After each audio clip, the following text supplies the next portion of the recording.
আসসালামু আলাইকুম। নিশ্চয় মুসলিম জাতির জন্য সবথেকে বড় উৎসবের দিন এই ঈদের দিন। সবথেকে বড় আনন্দের দিন এই ঈদের দিন। কিন্তু একদল পুংটা পোলাপান মানে একদল মুসলিম পুংটা পোলাপান ওদের জন্য আবার এই দিন আনন্দের না, ওদের আবার এই সময় ব্যায়াম চাইতে।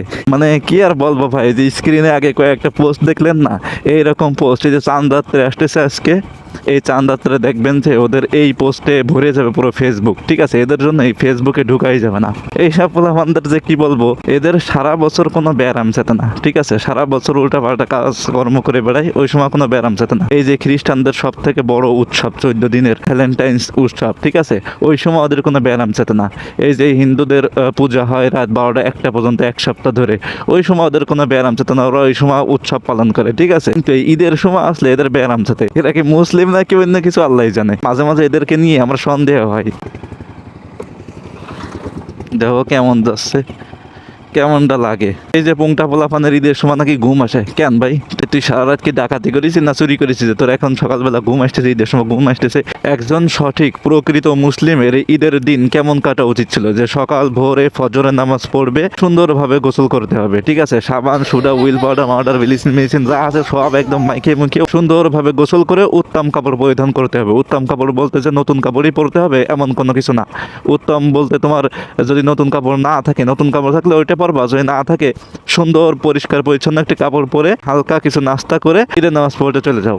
ঈদের নামাজ পড়ে এসে বন্ধু বান্ধব থাকলে বন্ধু বান্ধব নিয়ে ঘুরতে যাও, ওয়াইফ থাকলে ওয়াইফকে নিয়ে ঘুরতে যাও, আর যদি তা না থাকে তাহলে আত্মীয় স্বজনদের বাসায় বেড়াইতে যাও।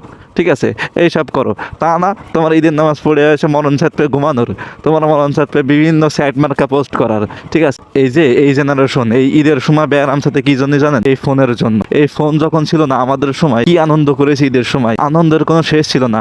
দেখেন এই ফোন নিয়ে শায়েখ আহমদুল্লাহ কি বলতেছে। এখন দুর্ভাগ্যজনক বাস্তবতা হলো যে গ্রামে হোক শহরে হোক ঈদ হয়ে গেছে, আমাদের মসজিদে গিয়ে কোনো রকম ঈদের নামাজটা পড়ে বাসায় এসে মোবাইলে ফেসবুকে স্ক্রল করা, এটা আসলে প্রকৃত ঈদ হতে পারে না। ঈদ উপলক্ষে আত্মীয় স্বজনের বাসা বাড়িতে যেমন যাওয়া দরকার, আনন্দ ভাগাভাগি করা দরকার, মোবাইলের স্ক্রিনের বাইরে এসে ঈদটাকে উপভোগ করা আমাদের প্রত্যেককে চেষ্টা করতে হবে। বাচ্চাদের জন্য দেখা যায় দুর্ভাগ্যজনক যে ঈদের দিনও তারা ট্যাব নিয়ে মোবাইল নিয়ে গেমস কার্টুন ইত্যাদিতে ব্যস্ত থাকে। এর চেয়ে বড় দুর্ভাগ্যজনক আর হতভাগ্যজনক কি বিষয় হতে পারে? হযরত কত সুন্দর আলোচনা করেছে ফোন নিয়ে, দেখছেন? এই ফোন যদি না থাকতো তাহলে এই পোলাফানদের ব্যায়াম চাইতো না, এইরকম উঠবাট কাজ বাজ আর করতে মন চাইতো না। ঠিক আছে, ওরা ঠিকই আনন্দ করে বেড়াতো, ঠিকই ঘোরাঘুরি করতো।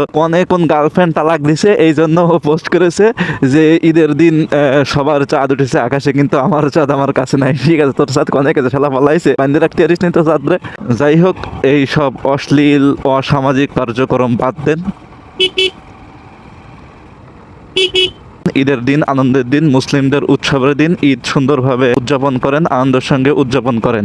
ঠিক আছে, তা না হলে এরকম পুংটামি মারা কাজ করলে কিন্তু আল্লাহ এমন ঠেটা ফেলাবে মাথার উপর যেটা নিতে পারবেন না।